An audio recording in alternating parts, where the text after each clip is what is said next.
எங்கள் வீட்டில் திருடி கொண்டு ஒருத்தன் ஓடினான். நான் திருடன் திருடன் என்று கத்தினேன். பொது அமைதிக்கு பங்கம் விளைவித்து விட்டதாக கைது செய்து சிறையடைத்தார்கள். ஊழல் பேர்வழிகளை நாடு கடத்த வேண்டும் என்று எழுதினேன். இவன் கடத்தல்காரன் என்று கைது செய்து விட்டார். அலிபாபாவும் 40 திருடர்களும் என்று படத்திற்கு சுவரொட்டி விட்டினேன். சட்டமன்ற உறுப்பினர்களை அவமதித்து விட்டதாக சிறைப்பிடித்து கொண்டு விட்டார்.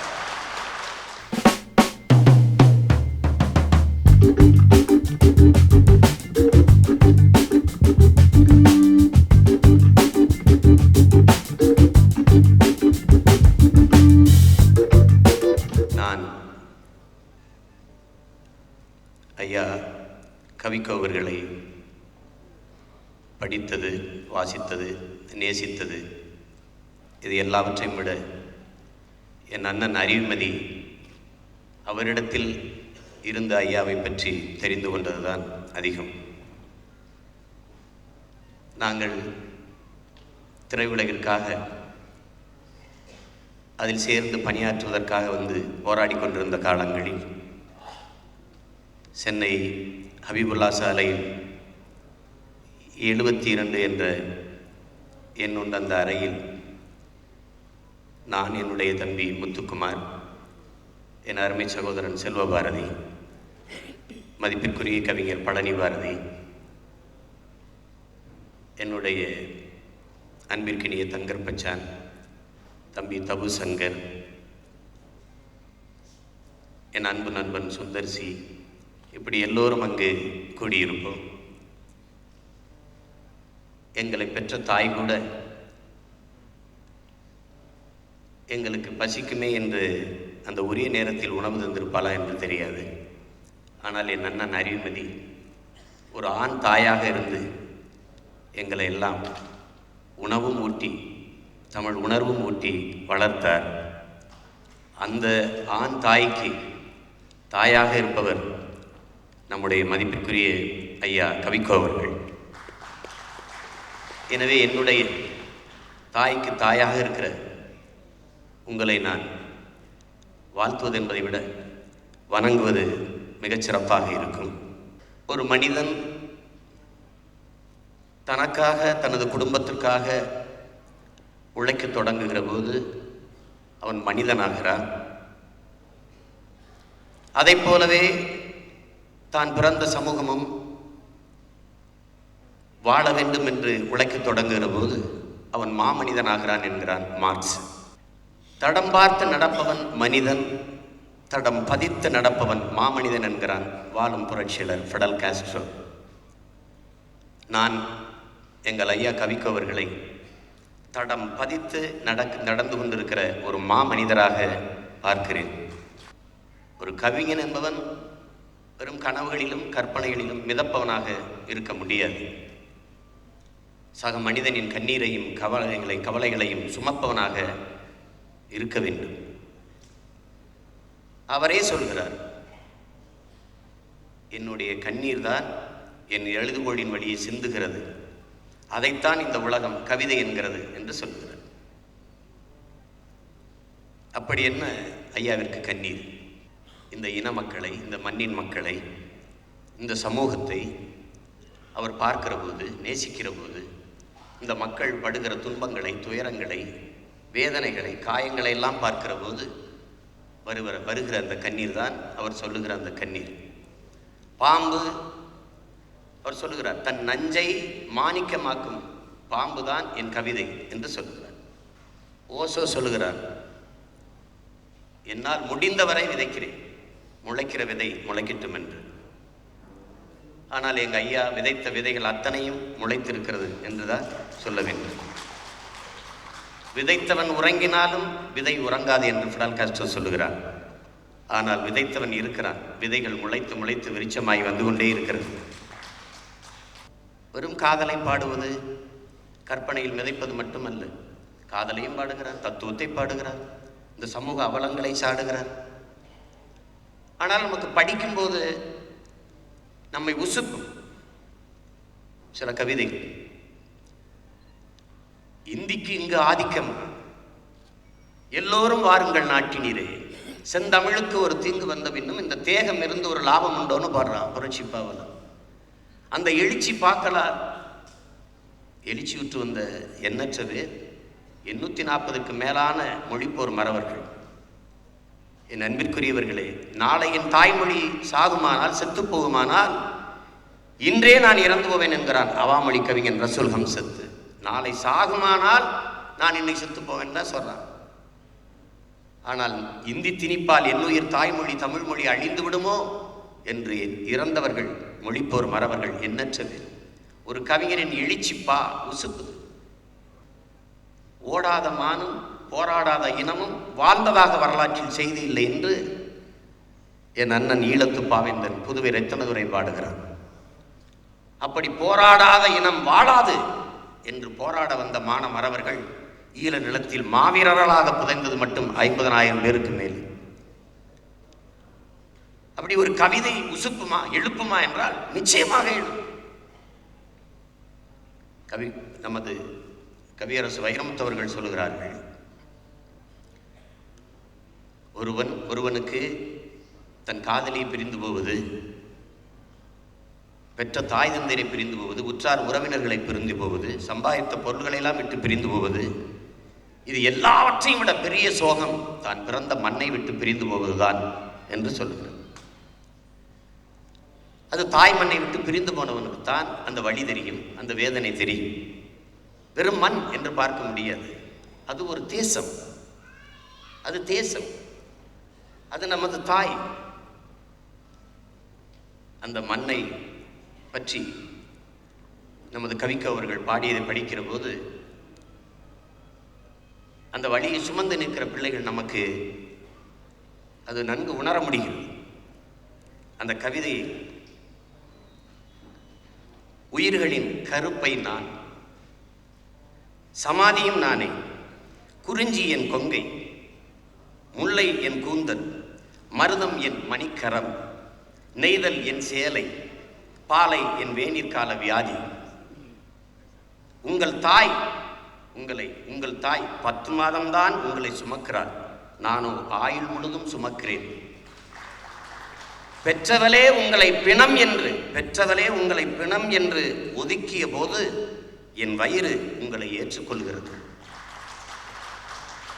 உங்களை முதலில் என் மார்பில் தவள விட்டு இறுதியில் வயிற்றுக்குள் ஏந்தும். முதலில் நம்மை பெறுகிற தாய் வயிற்றுக்குள் சுமந்து பிறகு மார்பில் தவள விடுகிறார்.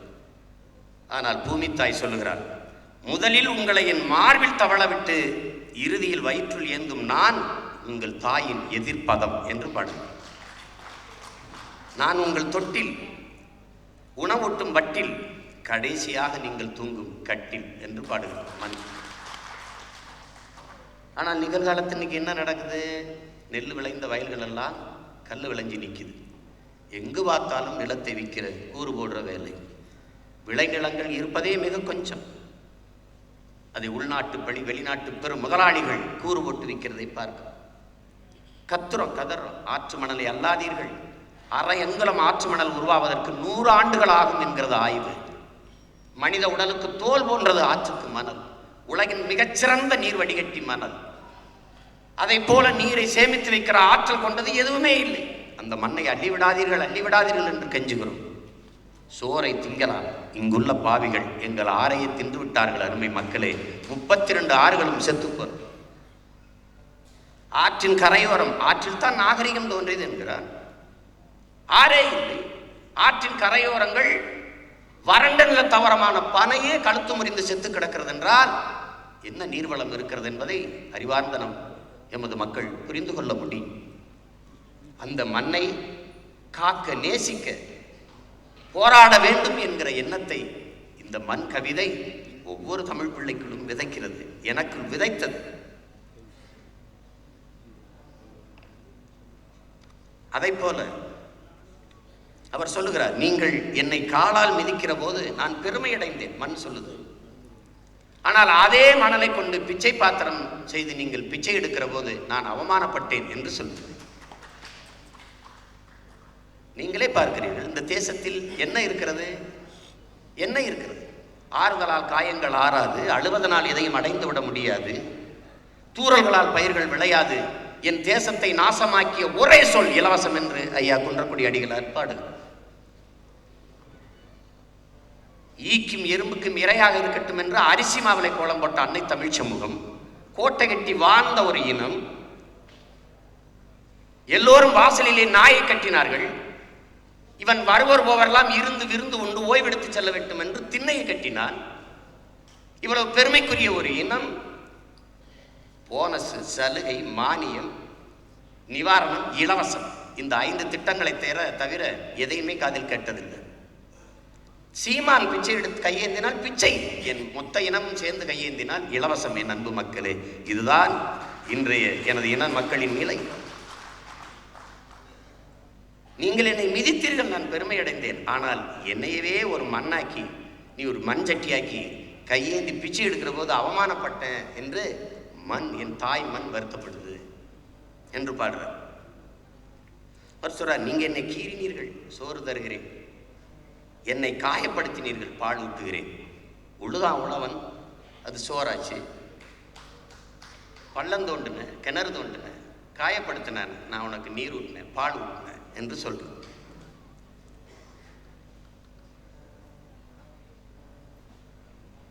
அடுத்து அரசு மாற்றம். நாம இந்த அரசியலை மாற்ற துடிக்கிறோம், அது வேற.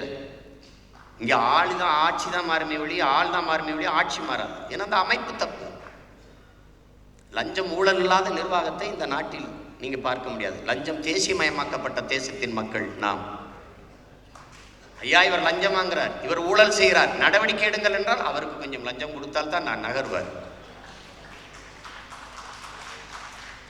ஒன்றும் செய்ய முடியாது. லஞ்சம் வாங்கினேன் கைது செய்தார்கள், கொடுத்தேன் விடுதலை செய்தார்கள். இதுதான் இந்த தேசத்தில் இருக்கிற விதி.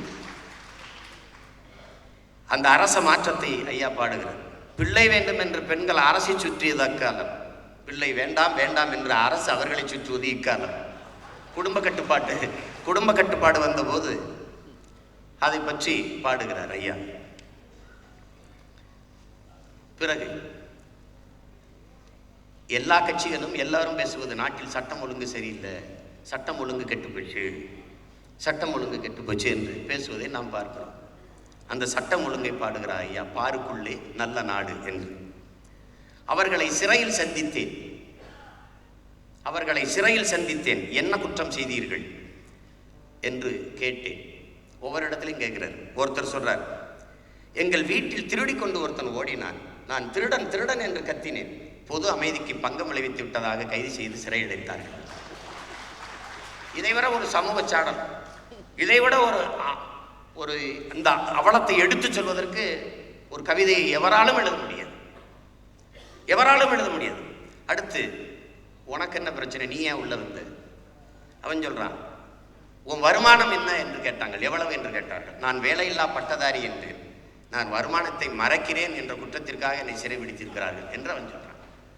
அடுத்து, நான் கரிமூட்டை தூக்குற கூலியா கொடுத்த ரூபா நோட்டில் என் கறி ஒட்டிடுச்சு, கருப்பு பணத்தை பதுக்கியிருக்கிறேன் என்னை உள்ளதுக்கு போட்டுருக்காங்க. நாங்கள் ஆட்சிக்கு வந்தால் கருப்பு பணத்தை கொண்டு வருவோம் என்று சொன்னவர்கள் இன்றைக்கு ஆண்டு கொண்டிருப்பவர்கள். ஒருவன் எழுதுகிறான், கருப்பு பணத்தை அப்புறமா கொண்டு வாங்க, நாட்டின் பிரதமர் மோடி இந்தியாவுக்குள்ள கொண்டாங்கிறான். அவர் கொண்டு வருகிற எல்லா திட்டங்களிலும் இந்தியா இருக்கிறது. Make in India, digital India, clean India. ஆனால் அவர் மட்டும் இந்தியாவில் இருப்பதில்லை, அவர் மட்டும் இருக்கிறது இல்லை. அடுத்து சொல்றாரு, என் வயலுக்கு வரப்பு எடுத்துக் கொண்டிருந்தேன், வயலுக்கு வரப்பு, என்னை பிரிவினைவாதி என்று பிடித்து கொண்டு வந்து விட்டார்கள். வயலுக்கு வரப்பு வெட்டுறது பிரிவினைவாதினா? ஏன்னா நான்லாம் இன்னைக்கு பிரிவினைவாதியாக தான் இருக்கேன் இந்த நாட்டு சட்டப்படி. தமிழர், என் நாடு, எனது இனம், எனது மொழி, எனது மண், எனது வளம், எனது நீர், எனது நிலம், இன்று எவன் பேசினானோ அவன் பிரிவினைவாதி. எவனவன் இந்த மண்ணை மக்களை உயிருக்கு மேலாக நேசிக்கிறானோ அவனெல்லாம் பிரிவினைவாதி, தீவிரவாதி. எவனெல்லாம் இந்த மண்ணையும் மக்களையும் சுரண்டி கொழுக்கிறானோ அவனெல்லாம் தேசியவாதி. இதுதான் இங்க இருக்கிற யதார்த்த நிலை. அதிகாரி லஞ்சம் வாங்கினார், தடுத்தேன். அரசு பணியாளரை நான் வேலை செய்ய விடாமல் தடுத்தேன் என்று பிடித்துக் கொண்டு வந்து உள்ள விட்டார். அலிபாபாவும் 40 திருடர்களும் என்று படத்திற்கு சுவரொட்டி விட்டினேன். சட்டமன்ற உறுப்பினர்களை அவமதித்து விட்டதாக சிறைபிடிச்சு கொண்டு விட்டார். வறுமை கோட்டை அழிப்போம் என்று நான் பேசினேன். இல்லை, வறுமை கோட்டையை அழிப்போம் என்று பேசினேன். அரசாங்க சொத்தை அழிக்க தூண்டியதாக அடைத்து விட்டார். ஊழல் பேர்வழிகளை நாடு கடத்த வேண்டும் என்று எழுதினேன். இவன் கடத்தல்காரன் என்று கைது செய்து விட்டார். நான் ஒரு பத்திரிகை ஆசிரியர். தலையங்கத்தில் உண்மையை எழுதினேன். நாட்டின் உறுதித்தன்மையை, அதாவது ஸ்திரத்தன்மையை நான் குலைத்து விட்டதாக கொண்டு வந்து விட்டார்கள். சுதந்திர தின விழாவில் இதுவரை அப்படி கேலியாக சாடிக்கொண்டே வருகிறது. இங்கு தன் காயத்தை அது சுரீர் என்று ஒரு அடி. சுதந்திர தின விழாவில் ஜனகன மனகன பாடிக்கொண்டிருந்தார்கள். நான் பசியால் சுருண்டு படுத்து கொண்டிருந்தேன். எழுந்து நிற்க முடியவில்லை. தேசிய கீதத்தை அவமதித்ததாக சிறையில் அடைத்துவிட்டார்கள். 130 கோடி மக்களில் 40 கோடி மக்கள் இரவு உணவு உண்ண முடியாமல் பசியோடு படுக்கச் செல்கிறார்கள் என்பதை கேட்கிற போது, என் அன்பிற்குரியவர்களே, இந்த கவிதையை நீங்கள் மறக்கவே முடியாது. ஒரு விவசாயி தற்கொலை செய்கிறார். ஒரு நாட்டில் ஒரு விவசாயி ஏழையாக இருந்தால் அந்த நாடு ஏழை நாடாகத்தான் கணக்கிடப்படும் என்கிறார்கள். அப்படி என்றால் நமது நாடு எவ்வளவு பெரிய ஏழை நாடு என்பதை நீங்கள் கற்பனை செய்து கொள்ள வேண்டும். ஒரு விவசாயி சாகிறான் என்பது உங்களுக்கு செய்தி, நமக்கு செய்தி. 10 ஆண்டுகளில் 2 லட்சம் வேளாண் பெருங்குடி மக்கள் தற்கொலை செய்து கொண்டிருக்கிறார்கள். இன்றைக்கு விவசாயி சாகிறான் என்றால் நாளை நாம் சோறில்லாமல் சாகப் போகிறோம் என்பதற்கான எச்சரிக்கை என்பதை நாம் மறந்துவிடக்கூடாது. அதைத்தான் அக்கிரமத்தை எதிர்த்து ஆயுதம் என்ற சொன்னான் கண்ணன். அக்கிரமத்தை எதிர்த்து ஆயுதம் என்ற சொன்னான் கண்ணன். யாரோ கதா காலட்சேபத்தில் சொல்லி இருக்கிறார்கள், என் பெயர் கண்ணன், பயங்கரவாதி என்று என்னை பிடித்து கொண்டு வந்து விட்டார். அந்த கண்ணன் சொன்னதற்கு இந்த கவிதையை படித்தவுடன் எனக்கு நினைவுக்கு வருவது, நான் கோவை சிறையிலே அடைபட்டிருந்தேன். இந்திய இறையாண்மைக்கு எதிராக பேசிவிட்டேன் என்று நான் கூட பல தடவை கேட்டேன். எங்கள் ஊர் குளத்தில் தான் 2 ஆமையை பார்த்துருக்கேன் ஒழிய இந்திய இறையாண்மை இதுவரை நான் இது எப்படி இருக்குன்னு கேட்டேன். யாருக்கும் தெரியல. அங்கே காலையில் ஒவ்வொரு நாளும் நாங்கள் உடற்பயிற்சி செய்வது வழக்கம். அப்போ ஒருவர் கைகட்டி கொண்டு என்னை பார்த்து கொண்டே இருப்பார். ஒவ்வொருவராக நான் கேட்பேன், ஐயாவின் கவிதை போல, நீ என்ன குற்றம் செய்துட்டு வந்தா என்று நாங்கள் ஒவ்வொருவராக விசாரிப்போம். அதில் ஒருவர், நான் ஒன்றும் இல்லை ஐயா, குதிரை வண்டி ஓட்டுறவேன். நான் குதிரை வண்டி ஓட்டிட்டோன்னே அப்போ எல்லாரும் கூட்டமானு வேடிக்கை பார்த்துக்கிட்டு இருந்தாங்க ஐயா. நானும் போய் எட்டி பார்த்தேன். ஒருத்தர் ரத்த வெள்ளத்தில் வெட்டுப்பட்டு கிடந்தார். அவர் காவல்துறை வந்துருச்சு, அதுக்குள்ளே போலீஸ் வந்துருச்சு. வந்து விசாரிக்குது அவர்கிட்ட, என்னப்பா அவருன்னு. அவன் உயிருக்கு துடிச்சிக்கிட்டு இருக்கிறான். அது துடிச்சிக்கிட்டு இருக்கும்போது, யார் உன்னை வெட்டினது, யாரை அவனை வெட்டினதுன்னு கேட்கும்போது அவன் வழி தாங்க முடியாமல், ஐயா சாமி, ஐயா சாமி, ஐயா சாமி என்று கத்தினாங்க ஐயா. கூட்டமே மொத்தமாக என்னை திரும்பி பார்த்துருச்சுங்க. ஏன்? என் பேர் ஐயா சாமிங்கய்யா. நான் கத்தனையா கதர்னையா, நான் கொலை செய்யலைன்னு நம்பலையா. 10 வருஷமா உள்ள கிடக்குறீங்க. இந்த கவிதையை படிக்கும்போது எனக்கு அந்த ஐயா சாமி ஞாபகம் வரும். இப்படி பல ஐயா சாமிகள் சிறையில் இருக்கிறார். வெளியில் இருக்க வேண்டியெல்லாம் உள்ள இருக்க, உள்ள இருக்க வேண்டியெல்லாம் வெளியில் இருக்க. எல்லாமே தனியார் மயம், தாராளமயம் அப்படின்னு என்ன அர்த்தம்? எவ்வளவு வேணாலும் கொள்ளையடி, எத்தனை பேர் வேணாலும் கற்பழி, எவ்வளவு பேர் வேணாலும் கொலை செய்ய, யாராவது கண்டுபிடிச்சிட்டா பதவி மட்டும் விளைவிக்க. இதுதான் தாராளமயம். இன்னைக்கு கட்டையை குறுக்க போட்டு 50 கிலோமீட்டருக்கு 50 ரூபா வசூலிச்சுட்டு இருக்காங்க. எல்லாம் திருட்டு.